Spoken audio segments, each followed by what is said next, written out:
बिस्मिल्लाहिर्रहमानिर्रहीम। अस्सलाम वालेकुम व्यूअर्स। आज लेके आया हूँ जी प्योर नागरा बीटल। पहले इसके जो उयूब हैं वो बता दूँ। सामने वाली दोनों टांगें, घुटनों पर छोटी छोटी गिल्टियाँ हैं, सीने की हड्डी थोड़ी सी बड़ी हुई महसूस होती है। इसके अलावा इसमें कोई नुक्स और ऐब नहीं। माशाल्लाह अच्छी चीज़ बनेगी इंशाल्लाह। चलने फिरने में, खाने पीने में फुल एक्टिव, फुल लंबी दुम है। दुम देखें माशाल्लाह, नकोड़ देखें और इसकी झालर और इसके कानों की लेंथ चेक करें। हर तरह से फिट फाट है माशाल्लाह। बहुत प्यारा जानवर है, हर तरह से एक्टिव है। जो नुक्स हैं वो सुन्नत नबी पर अमल करते हुए मैंने बयान कर दिए हैं।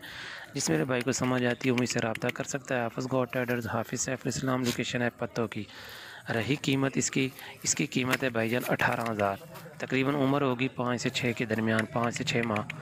अच्छी चीज़ है इंशाल्लाह, अच्छी तैयार होगी। जो भाई शौक़ रखते हैं, जो भाई पसंद करते हैं वो मुझसे रब्ता कर लें। इंशाल्लाह कार्गो की सहूलत भी मुहैया की जाएगी करीब करीब। अल्लाह हाफिज़, फ़ी अमानिल्लाह। रब रखा। अपना ख्याल रखें, अपने जानवरों का ख्याल रखें और मुझे दुआओं में याद रखें। अल्लाह हाफिज़।